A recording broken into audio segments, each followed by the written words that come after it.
engagement pour le respect ce soir, vous pouvez nous en parler?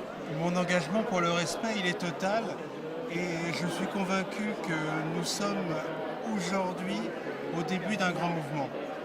C'est pour ça que vous êtes ici ce soir? C'est pour ça que je suis ici, c'est pour ça que je suis engagé, parce que je suis convaincu qu'il faut renoncer au renoncement, comme le disait tout à l'heure Frédéric Stanislas. Face à la violence sur les réseaux sociaux, on est tous responsables. Alors mobilisons-nous et dites non aux cyberviolences.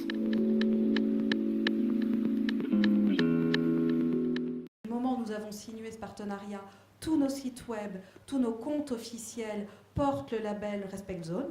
Moi, à titre individuel aussi, je le porte. Énorme, un peu utopique, un peu ambitieux, c'est vrai, mais nous sommes convaincus, avec tous ceux qui nous ont rejoints, y compris au sein du cercle des juristes, que la loi doit être adaptée, mais la loi ne peut pas tout.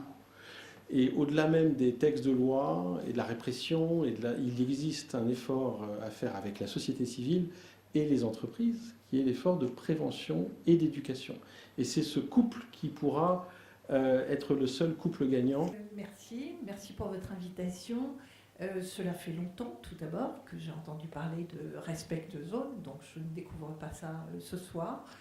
Et puis, j'ai répondu à cet appel parce que les avocats ne sont pas hors sol.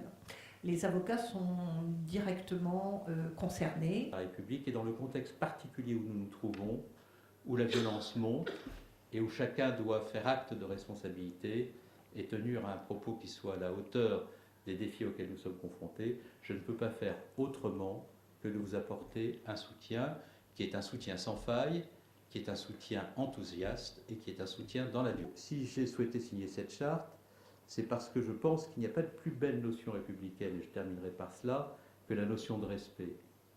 Le respect de l'autre en raison de ce qu'il est, même s'il est, surtout s'il est différent de nous. Le respect que l'on doit à la pensée, à la parole de l'autre, y compris si elle n'est pas, encore une fois, la nôtre, et y compris si elle doit être combattue, parce que cette pensée et cette parole est une agression à tout ce que nous souhaitons voir prévaloir dans la République. Nous devons condamner avec la plus grande vigueur ce qui est inacceptable, mais nous devons toujours le faire en choisissant les mots du respect, parce que c'est une manière de rehausser la pensée républicaine face à ceux qui la baissent constamment.